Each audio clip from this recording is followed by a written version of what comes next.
ही draw खेले कि जेकर नाम निकलेगा वो मारेगा गोली, ठीक है। इन लोग अपने में लिस्ट पकड़ कैसे लुटाए, बोले खोलो एगो नाम, तो खोला तो उसमें से क्या निकल गया, नाथुराम गोडसे का नाम। अब गोडसे पड़ गया चक्कर में, भाई कैसे हम गांधी जी को गोली मारे, सब कोई प्रणाम करता है, प्रणाम बाबूजी। 30 फास्ट एग्जाम में आप सभी लोगों का स्वागत है। आज हम अपने देश के उस महान इंसान के बारे में बात करेंगे जिनके नाम से हमारे इतिहास में एक चैप्टर होता है जिसको कहते हैं गांधी युग। तो आइए आज हम गांधी जी के बारे में जानते हैं।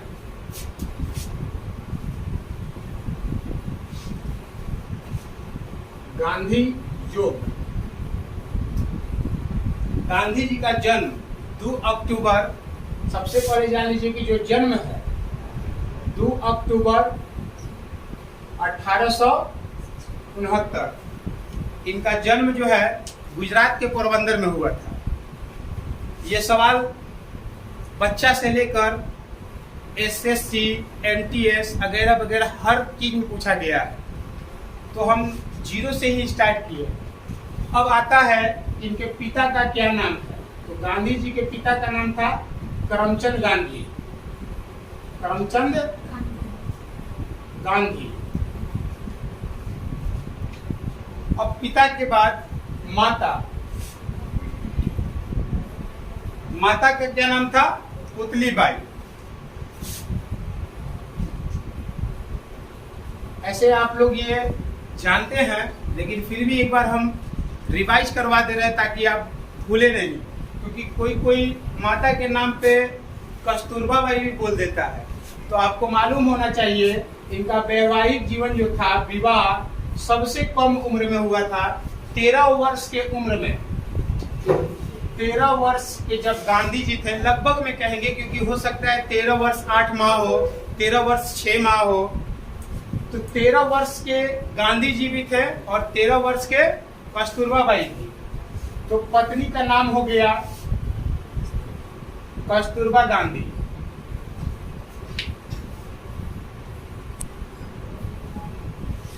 ये याद रखेंगे कि दोनों का उम्र 13 वर्ष था। इनका विवाह जो था 1893 में हुआ था। विवाह कब हुआ था, 1893। अब देखिए 1893 में विवाह हुआ और फिर उसके बाद ये एक व्यापारी के लिए फिर से दक्षिण अफ्रीका भी गए थे। आपको मालूम होना चाहिए कि गांधी जी दक्षिण अफ्रीका में जिस ट्रेन से इनको फेंका गया था वो भी दक्षिण अफ्रीका था। खैर वो सब बातें अब नहीं पूछा जाता, अब जो पूछा जाता वो जानते हैं। देखिए सबसे पहला टॉपिक है कि गांधी जी भारत दक्षिण अफ्रीका से कब लौटे। तो 1915 जो था उस समय गांधी जी भारत आए थे, और जब भारत आए तो यहाँ के दुर्दशा को देखें कि अंग्रेज किस तरह से लोगों को प्रताड़ित कर रहे हैं। हमारे ही बिहार के, हमारे राज्य बिहार जो है, इस बिहार में चंपारण जगह का नाम सुने होंगे। वहाँ किसान लोगों के साथ बहुत ही अन्याय होता था। उन्हें नील की खेती के लिए फोर्स किया जाता था, जो कि वो नहीं चाहते थे कि हम करें, लेकिन अंग्रेज लोगों के दबाव में आके वो करना पड़ता था। तो किसान वैसे देखते थे कि इससे क्षति हो रहा है। अब तो गांधी जी जब 1915 को यहाँ आए तो इनको 1917 में राजकुमार से मुलाकात हुआ। इससे राजकुमार से। तो राजकुमार अपने बिहार के बारे में बताया कि ऐसा ऐसा है। तो गांधी जी बोले ठीक है, हम देखते हैं। तो 1917 में जब गांधी जी आए, यहाँ पे सबसे पहला, इसका एक सवाल भी पूछा जाता है कि भारत में सबसे पहला सत्याग्रह आंदोलन गांधी जी ने कहाँ से शुरू किया। तो याद रखेंगे बिहार के चंपारण से। तो किसके कहने से, तो राजकुमार के कहने से। ऐसे अगर पूछे विश्व में सबसे पहला कहाँ चला है, तो दक्षिण अफ्रीका में इनका पहला सत्याग्रह था, ठीक है। और यही 1917 से शुरू होता है आपका गांधी युग। यही से शुरू क्या होता है, गांधी युग। और इसी समय आपके देश और पूरे देश एक युद्ध में लगे थे। याद होगा आप लोग को प्रथम विश्व युद्ध 1914 से 1918 तक युद्ध चला था। और इस समय जब गांधी जी आए थे तो भारतीय लोगों को इस युद्ध में सैनिक के रूप में भेजने के लिए प्रोत्साहित कर रहे थे कि आप लोग जाइए, क्योंकि अंग्रेज लोग इनसे वादा किए थे कि हम इस देश को आजाद कर देंगे युद्ध जीतने के बाद। लेकिन ये बताइए कि गोरे लोग कभी सच्चे हो सकते हैं? गाना भी है, गोरे मन के काले, है ना। तो एक चीज जान लीजिए, गोरा कभी अपने वचन पे कायम नहीं थे। तो लास्ट में जब असहयोग आंदोलन हुआ, याद होगा आपको 1919 में जलियांवाला बाग हत्याकांड। तो जलियांवाला बाग हत्याकांड में गांधी जी बहुत दुखी हो गए थे, क्योंकि यहाँ पे जनरल ओ डायर जो था, ये एक नंबर का दुष्ट व्यक्ति था। और ऐसा दुष्ट व्यक्ति को बहुत मजे से इसी के घर में घुस के मारे थे हमारे देश के पंजाब के रहने वाले सरदार उधम सिंह। वहां पर इसको मारने के लिए उधम सिंह होटल में नौकर बन के काम किए थे, और जैसे ही ओडायर को देखे इसको गोली वहां मार दिए थे।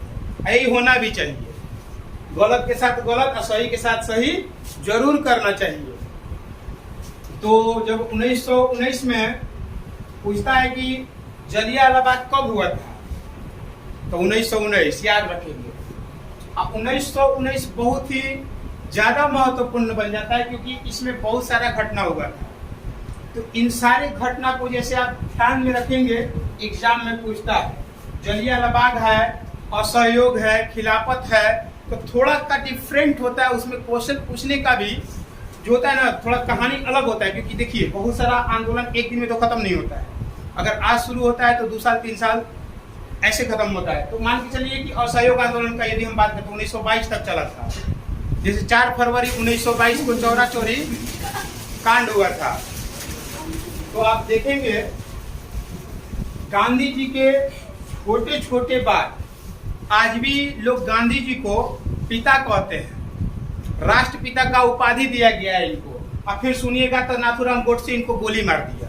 तो भाई सोचिए, किसी से कोई दुखी होता है तो गोली थोड़े मार देता है। अब हम गांधी जी पे जब देखते हैं तो वो लगता है कि बहुत बढ़िया आदमी है, बहुत बढ़िया काम किया। तो हम ही नहीं करे खराब आदमी है, हम भी करे बढ़िया आदमी है। देखिए, आजादी केवल गांधी जी नहीं दिए हैं, इनके साथ बहुत सारे नेता भी शामिल थे, और बहुत सारे, जैसे आप कांग्रेस का बात कर लीजिए। कांग्रेस, आपको यह भी मालूम होना चाहिए कि 1925 में गांधी जी सबसे पहले कांग्रेस की अध्यक्षता एक बार केवल किए हैं, सिर्फ एक बार। तो 1925 के बाद गांधी जी कांग्रेस का कभी अध्यक्षता नहीं किए, और बोले भी थे गांधी जी कि जैसे ही ये देश आजाद होगा, इस कांग्रेस को हम लोग क्या करेंगे, खत्म कर देंगे। तो लोग आज भी कांग्रेस को लेकर ढो रहे हैं। कांग्रेस आज भारत का नेशनल पार्टी भी है। तो अब देखिए, गांधी जी को मारा गया था 30 जनवरी 1947 को नाथूराम गोडसे ने गोली मारा। आप सुने होंगे, जानते हैं नाथूराम गोडसे भी, जैसे आज के लोग अपने 4-5 दोस्तों के साथ घूमते हैं, नाथूराम गोडसे भी वैसे ही थे। इन लोग अपने में लॉकी ड्रा खेले कि जेकर नाम निकलेगा वो मारेगा गोली, ठीक है। इन लोग अपने में लिस्ट पकड़ कैसे लुटाए, बोले खोलो एगो नाम, तो खोला तो उसमें से क्या निकल गया, नाथूराम गोडसे का नाम। अब गोडसे पड़ गया चक्कर में, भाई कैसे हम गांधी जी को गोली मारे, सब कोई प्रणाम करता है, प्रणाम बाबूजी, तो हम जाकर कैसे ठोकेंगे, है ना। अभी वो घबरा गया, फिर भी गया, गांधी जी के गोल लगा, प्रणाम बाबूजी। गांधी जी बोले अरे आओ बचवा, आओ गला मिले, गला ऐसे मिले, लेके पीछे मारे ठाए से। गांधी बोले हे राम करके गिर गए। लेकिन गिरते समय वो बोले कि इसको कोई सजा नहीं दिया जाएगा। लेकिन हमारे देश के जो प्रथम प्रधानमंत्री थे पंडित जवाहरलाल नेहरू, ये देखिए कि गांधी जी के ठोक देते हमरा छोड़ेगा, पहले एक फांसी दो, समझ गए। तो गांधी जी के मरते ही नाथूराम गोडसे को फांसी दे दिया गया। अब कहिएगा कि गांधी जी को गोली काहे मार दिया, तो वो अपने हिसाब से देखा कि गांधी जी बहुत गलती कर रहे हैं। अब गलती जो है आप पकड़ने के लिए किताब का अध्ययन कीजिए ना, तो हम पारा पारी आपको बताएंगे कहाँ कहाँ गलती की है। गलती हर इंसान से होता है, गलती नहीं कीजिएगा तो हम भगवान न बन जाएंगे जी। तो सभी लोग गलती करते हैं, तो गांधी जी भी कुछ ना कुछ गलती किए थे जो उसके नजर में गलत था। तो ये नहीं कि देखिए ऐसे किसी का जान लेना अच्छा बात नहीं है, अब 1947 को हमारा देश आजाद हो गया तो गांधी जी बोले थे कि अगर पाकिस्तान बनेगा तो हमारे लाश पर बनेगा, मेरे जीते जी पाकिस्तान कभी बन नहीं सकता है। तो उनका कथन को भी देखा जाए तो नाथुराम गोडसे मार के क्या किया, सही को दिया है ना। तो ऐसा नहीं होना चाहिए अब कभी भी। अब देखिए 1914 से जो युद्ध हुआ, 14 से तो गांधी जी थे नहीं, गांधी जी आए 15 में। अब 15 में आए, यहाँ के दशा देखे तो भाई गांधी जी को तो दक्षिण अफ्रीका में सब कुछ जान रहा था, तब यहाँ पे आए तो गांधी जी को यहाँ भी आदमी, और सहयोग आंदोलन की जो है कौन था जी, चंपारण वाला जो सत्याग्रह था, इसमें फेमस हो गए। यहाँ पर क्या है, आप अपने भारत में देखते हैं जवन दंगा कर दिया, 100 के मर्डर कर दिया, हीरो बन जाता है। तो गांधी जी 100 को मर्डर को बचा देते, हीरो नहीं बनेंगे। या तो आप बहुत अच्छा कर जाइए या तो आप बहुत बुरा कर जाइए। भारत में दोनों को उठा लेता है, बुरे लोगों को सजा देना चाहिए, ये नहीं कि उसको आगे बढ़ा देना चाहिए। यहाँ पे क्या होता है, बुरे लोग को भी उठा देता है, नेता बना देगा। देखिएगा ज्यादा जो होता है बड़ा बड़ा नेता, वह ज्यादा मर्डर करके ऊपर आ गया है। लेकिन ऐसे लोग को कभी हमारे समाज में मान सम्मान नहीं देना चाहिए, लेकिन देता है लोग, तो ये गलत है। ठीक है, तो हम अगले वीडियो में अब गांधी जी के बारे में विस्तार से चर्चा करेंगे। 1919, 1920, 1921, 1922 जो जैसे चला है, हर एक स्टेप को आप इतना दोहरा लीजिए, समझ लीजिए। इसके बाद जो टॉपिक है एग्जाम के लिए बहुत महत्वपूर्ण होता है, हम उसके साथ मिलेंगे। ज्यादा से ज्यादा वीडियो को लाइक, सब्सक्राइब, शेयर करना ना भूलें।